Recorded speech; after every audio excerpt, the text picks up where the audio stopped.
Competencies. साथियों, आप सभी को जानकारी है कि लोग कुछ दिन पहले तक कहते थे नॉलेज इज पावर, लेकिन वह पूरी तरह सत्य नहीं है। Right knowledge, their expertise and right application on right type is power.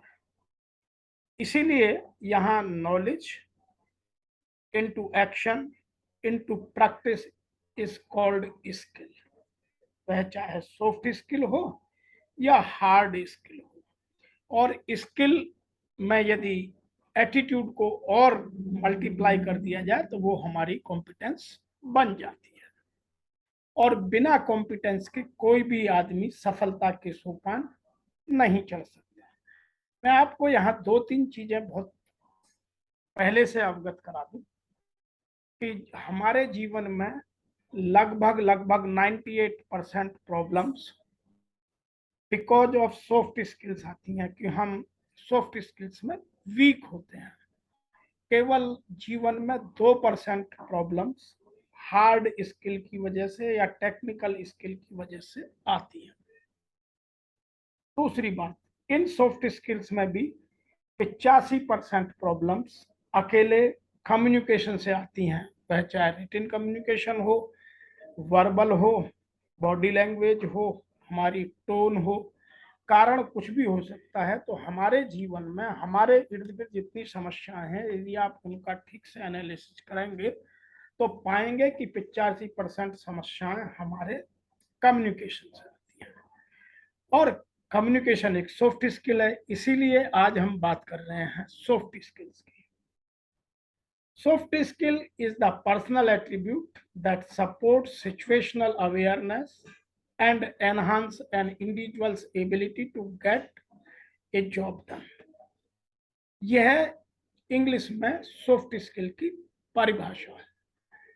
इसका मैं हिंदी में यदि रूपांतरण करूं तो सॉफ्ट स्किल वह आदमी का पर्सनल एट्रीब्यूट है, वह व्यक्तित्व का एक सपोर्ट पैरामीटर्स हैं जो आपको किसी भी परिस्थिति में उनसे या तो अवगत कराती हैं या आपके काम करने के तरीके को और बेहतर बनाती हैं। कुछ लोग सॉफ्ट स्किल को पर्सनालिटी ट्रेट भी कहते हैं, जिनसे हमारा बिहेवियर झलकता है और हमारा बिहेवियर हमारी बहुत सारी समस्याओं को, लोगों के साथ रिलेशनशिप को ठीक कर सकता है। इसी के विषय में बहुत सारे लोगों ने सॉफ्ट स्किल्स पर बहुत सारी बातें की है।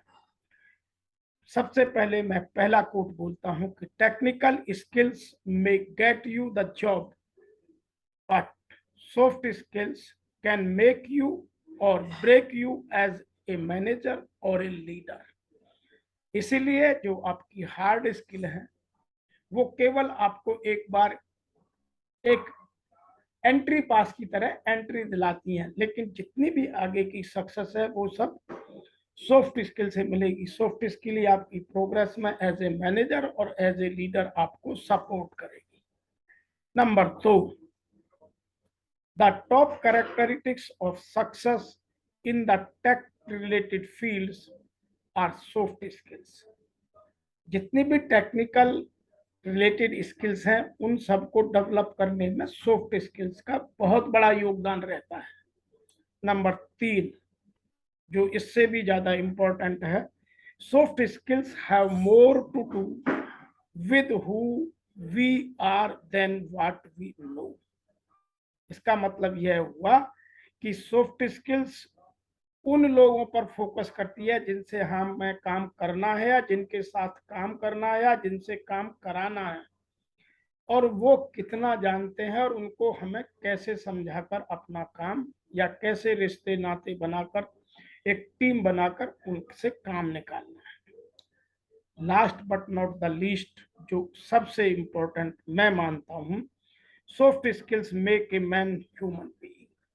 हमारी सॉफ्ट स्किल्स ही हमें सबसे पहले एक अच्छा इंसान बनाती हैं, और यदि हम एक अच्छे इंसान हैं तो फिर हमारे काम स्वतः और हमारी सफलता स्वतः हमें मिलती चली जाएगी। इसीलिए हमें इस ग्रिड से यह समझना होगा कि हमारे जीवन में हार्ड स्किल्स और सॉफ्ट स्किल्स का कितना योगदान है। यह रॉबर्ट कर्ट्ज का एक थ्योरी है जिसमें हमारी स्किल्स को उन्होंने 3 भागों में बांटा। जब हम फर्स्ट टाइम जॉब में एंटर करते हैं तो उस टाइम हमारी technical skill, what we no,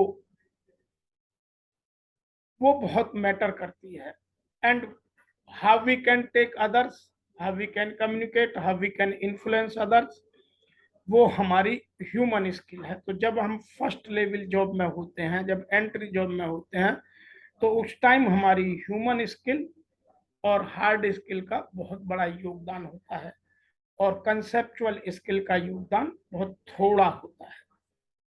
जब हम मिडिल में जाते हैं तो टेक ह्यूमन स्किल सेम रहती हैं, लेकिन हमारी टेक्निकल स्किल का आधा हिस्सा कंसेप्चुअल स्किल में चला जाता है, तो हम ग्रो करने लगते हैं। और जब हम टॉप पर पहुंच जाते हैं तो टेक्निकल स्किल का हिस्सा, हार्ड स्किल का हिस्सा बहुत छोटा रह जाता है। सॉफ्ट स्किल्स और हमारी ह्यूमन स्किल्स उस पूरे एरिया को कवर कर लेती हैं। और यदि मैं ब्रॉड वे में देखूं तो कंसेप्चुअल स्किल और ह्यूमन स्किल सॉफ्ट स्किल का ही हिस्सा है। इसीलिए हमारे जीवन में सॉफ्ट स्किल का बहुत बड़ा महत्व है। इसीलिए हर आदमी को अपने सॉफ्ट स्किल का एनालिसिस कर कर उन्हें जहां भी अपनी वीकनेस नजर आए उनको ठीक करना चाहिए। आइए, why soft skills are required. तो हर आदमी पूछेंगे कि ये क्यों चाहिए, हालांकि मैंने आपको समझाया। सबसे पहला है इफेक्टिव पर्सनैलिटी। यदि आपकी सॉफ्ट स्किल्स स्ट्रांग है और उनका लेवल एफिशिएंसी बार ऊंचा है, तो आपकी पर्सनल इफेक्ट, जो पर्सनैलिटी है, वो इफेक्टिव हो जाएगी। नंबर 2, जो मैंने आप कही थी कि जीवन में 80% अकेले कम्युनिकेशन से प्रॉब्लम आती है, वह इफेक्टिव होगा और प्रॉब्लम्स एकदम से कम हो जाएंगी।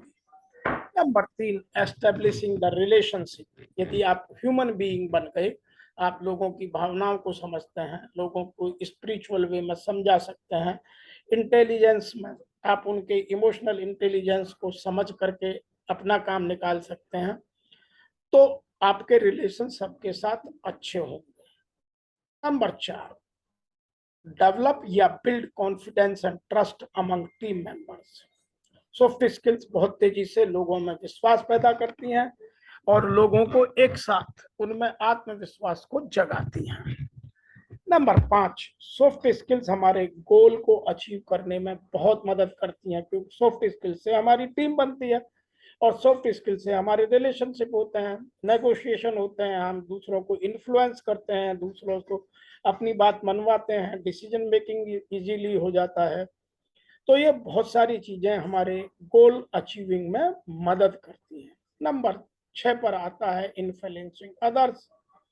नंबर 7 है helps in execution of new ideas and decisions. जो आपने डिसीजन लिए हैं, जो कोई नया आउट ऑफ बॉक्स आपने थिंकिंग की है, उनको आप दूसरों पर समझा सकते हैं, इम्प्लीमेंट कर सकते हैं, उनको इजीली कन्विंस कर सकते हैं। Number 9, helps to win more business and accelerate career. आप या तो बिजनेस में है, प्रोफेशन में है, तो अपने बिजनेस को, प्रोफेशन को बढ़ाएंगे या आपके कैरियर के सोपान चढ़ते जाएंगे, आपकी ग्रोथ फास्ट होगी। और नंबर 10 है एनहांस प्रोडक्टिविटी। यह आपकी व्यक्तिगत प्रोडक्टिविटी और आपके टीम की भी प्रोडक्टिविटी को बहुत आगे बढ़ाता है।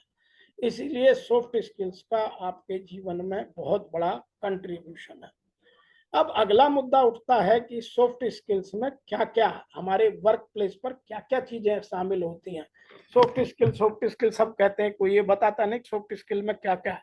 तो मैं आपको कुछ सॉफ्ट स्किल के उदाहरण देता हूँ। वैसे तो सॉफ्ट स्किल की लाइन बहुत लंबी है, लेकिन मैं आपको समझाने के लिए कुछ उदाहरण देता हूँ। सबसे पहला है क्लियर कम्युनिकेशन। कम्युनिकेशन चाहे रिटन हो या वर्बल हो या बॉडी लैंग्वेज के थ्रू हो, वह क्लियर होना चाहिए। Number 2, listening skill. आप एक अच्छे श्रोता हो, दूसरे की बात से ध्यान से सुनते हो और उसमें से क्वेश्चन जनरेट करते हो। नंबर 3 पर है अपने आप पर कंट्रोल और स्वयं का नियंत्रण, डिसिप्लिन होना। नंबर 4 है पॉजिटिव एटीट्यूड। आपका एटीट्यूड हमेशा सकारात्मक हो, आप उन चीजों से दूर रहें जो नेगेटिव हो। असर्टिव हो, कॉन्फ्लिक्ट रिजोल्यूशन है, प्रॉब्लम सॉल्विंग है, एपैथी है, पेशेंस है, परसिस्टेंस है, एटिकेट्स एंड मैनर्स हैं, सेल्फ मैनेजमेंट है, टाइम मैनेजमेंट है, कॉन्फिडेंस है, फोकस है, कॉमन सेंस है, सिचुएशनल अवेयरनेस है, इम्प्रोवाइजेशन है, एंथुसियाज्म है, ऑप्टिमिज्म है, डीपर्सनलाइजेशन है, रेस्पॉन्सिबिलिटी टेकिंग है, कम फॉरवर्ड है और सेंस ऑफ ह्यूमर है। ये कुछ उदाहरण हैं, ये सब सॉफ्ट स्किल्स हैं। यदि आप इन सबको डेवलप करेंगे तो आपका व्यक्तित्व में चार चांद लगेंगे और आप अपना काम बड़ी आसानी से सुविधाजनक तरीके से अपनी टीम से करा लेंगे और आप हमेशा परफॉर्मेंस में हाई स्टैंडर्ड, हाई बार को अचीव करेंगे। अब बात करते हैं कि सॉफ्ट स्किल्स एनहांस करने के तरीके क्या क्या हैं। हमने सॉफ्ट स्किल क्या है वो बता दिया, सॉफ्ट स्किल की इंपॉर्टेंस क्या है वो आपको बता दिया, सॉफ्ट स्किल्स क्या क्या हमारे इर्द गिर्द हो सकती हैं उनके कुछ उदाहरण आपको दिए। अब इन सबको आगे कैसे बढ़ाए, तो मैं आपको केवल 11 टिप्स देकर समझाना चाहता हूँ। बाकी तो बहुत सारे टिप्स हैं, जिसको जो काम में आ जाए उसको आप अपना यूज कर सकते हैं। सबसे पहला है be open to the feedback.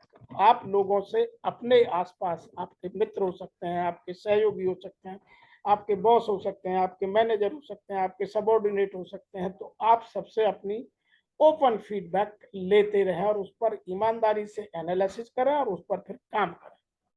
Number 2, communicate often. आप कम्युनिकेशन अक्सर करते रहिए और उसको एनालाइज करिए कि मेरे कम्युनिकेशन में कहाँ कमी रहेगी, वह वर्बल हो, रिटर्न हो या बॉडी लैंग्वेज के थ्रू हो या कोई और माध्यम, जो बहुत सारे लोग और तरह की बात करते हैं जो मेरे आप कम्युनिकेशन वीडियोज में जाकर देख सकते हैं। तो आप उन चीजों को ठीक कीजिए, कम्युनिकेशन को बहुत स्ट्रांग बनाइए। Number 3, emphasise team work. अपनी टीम को एम्फेसाइज कीजिएगा, उनके साथ एम्पैथी से काम कीजिएगा। टीम में आपका ट्रस्ट हो, टीम में आपका कॉन्फिडेंस हो, टीम आपको भरोसे से रखती हो, वह सब पैदा तभी कर सकते हैं जब आपके सॉफ्ट स्किल्स का लेवल मैक्सिमम की या ऑप्टिमम लेवल की तरफ। Number 4, build positive relations. आप पॉजिटिव लोगों के साथ रहिए और उनसे पॉजिटिवता, सकारात्मकता के आधार पर ही अपने रिलेशन डेवलप कीजिए। नंबर 5, जो सबके लिए बहुत इंपॉर्टेंट है, जो लोग सुनते सब हैं, मानते सब हैं लेकिन करते बहुत कम है, वह है step outside your comfort zone. आप अपने कंफर्ट जोन से बाहर निकलिए। सॉफ्ट स्किल तभी डेवलप होंगी, अन्यथा सॉफ्ट स्किल्स कभी डेवलप नहीं होंगी। यदि आप आराम तलबी में रहकर या अपने कंफर्ट, आराम के क्षेत्र में रहकर सोचते हैं तो शायद यह संभव नहीं है। इसीलिए आप अपने कंफर्ट जोन से बाहर आइए। Number 6, get ready to learn. हमेशा कुछ नया सीखने के लिए तैयार रहिए। हिंदी में एक कहावत है, शिक्षा उत्तम शिक्षा लीजिए जदप नीच पे हो, परो अपावन ठोर में कंचन तजत न हो। जैसे सोने का टुकड़ा कहीं भी पड़ा हो, कितनी गंदी जगह पड़ा हो, उसे कोई नहीं छोड़ता, देखते ही उठा लेता है। ऐसे ही हमें शिक्षा छोटे और बड़े में नहीं ढूंढनी चाहिए, जहां से मिले, जिससे मिले, वहां से ग्रहण कर लेनी चाहिए। इसीलिए शिक्षा के लिए, नए सीखने के लिए हमेशा तैयार रहना आवश्यक। नंबर 7 बात करेंगे, adapt to workplace changes. जो आपके आसपास या काम करने की जगह पर चेंजेस आ रहे हैं, वह चाहे सोशल चेंजेस हो, चाहे इकोनॉमिकल चेंजेस हो, चाहे पॉलिटिकल चेंजेस हो, चाहे वो आपकी और चेंजेस हो, आप उन्हें अपने अडॉप्ट कीजिए और उनको अपने हिसाब से रीडिफाइन करके अपने वर्क प्लेस को, अपने कार्यस्थल को ठीक कीजिए, अपने आप को ठीक कीजिए और फिर अपने काम में छुटिए। तो चेंज का हमेशा स्वागत करिए। नंबर 8 है ऑब्जर्व अदर्स। ऑब्जर्व अदर्स का मतलब है, जो लोग अच्छे लीडर हैं, जो आपके रोल मॉडल हैं, उनको ऑब्जर्व कीजिए और उनसे सीखिए कि वो अपने जीवन की ऊंचाइयों तक किन सॉफ्ट स्किल्स के आधार पर पहुंचे हैं, मैं उनको अपने अंदर कैसे डेवलप कर सकता हूं। नंबर 9 है वर्क थ्रू कॉन्फ्लिक्ट। जीवन में कॉन्फ्लिक्ट जो रिजॉल्व हो जाए वो सदैव अच्छा है। बिना कॉन्फ्लिक्ट के भी हम ग्रोथ नहीं कर पाते हैं।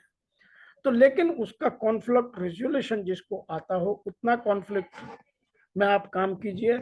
थोड़ा स्ट्रेस रहिए, एकदम कंफर्ट जोन में रहकर आप ग्रो नहीं कर सकते। इसीलिए आप अपने आप को कॉन्फ्लिक्ट रिजोल्यूशन जो सॉफ्ट स्किल का मेजर पोर्शन है उसको आप ठीक कीजिए। अपने कम्युनिकेशन को ठीक कीजिए, शब्दों का चयन ठीक कीजिए और उसकी डिलीवरी के लिए टोन या लैंग्वेज जो भी है उसको ठीक कीजिए। नंबर 10 आता है take on a leadership role. अपने आप को हमेशा फॉलोअर मत बनिए, लीडरशिप रोल में रखिए। लोगों को गाइड कीजिए, लोगों को लीड कीजिए, लोगों को सपोर्ट दीजिए, लोगों को आगे लेकर चलिए, तो आपकी सॉफ्ट स्किल्स ऑटोमेटिकली बहुत बढ़ जाएंगी। नंबर 11 है, जो मेरे हिसाब से जो मैंने आज लिस्ट बनाई है उसमें अंतिम है, लेकिन उसके अलावा और बहुत सारे हो सकते हैं। Arrive to work on time. आपका टाइम मैनेजमेंट बहुत स्ट्रांग होना चाहिए। जीवन में सफलता के लिए टाइम को मैनेज करना बहुत आवश्यक है। जिन लोगों ने टाइम की वैल्यू की है वो आज अपने सफलता के सोपानों में सबसे ऊपर है, और जो लोग टाइम को टाइम नहीं मानते, लथार्जिक हैं, वो समय के हिसाब से बहुत पीछे रह जाते हैं। इसीलिए आप अपने जीवन में समय प्रबंधन कीजिए और समय की कद्र कीजिए, समय की रेस्पेक्ट कीजिए और समय का सदैव ध्यान रखिए। आज इतना ही। मैं आशा करता हूं कि आपको ये मेरे छोटे छोटे वीडियो जो आपके ज्ञान में वृद्धि कर रहे हैं अच्छे लगते हैं। आप मेरे चैनल को सब्सक्राइब कीजिए, अपने मित्रों को भेजिए, अपने घर में जो बच्चे हैं ताकि वो एक अच्छे नागरिक बन सकें, सफलता को पा सकें, अपने आप को एक अच्छा मैनेजर, लीडर या एक धनी व्यक्तित्व के व्यक्ति में बदल सकें। अतः इनका अधिक से अधिक अपने जीवन में प्रयोग कर अपने जीवन को सफल, सरल और प्रसन्नता पूर्वक बनाएं। इसी आशा के साथ, इसी आकांक्षाओं के साथ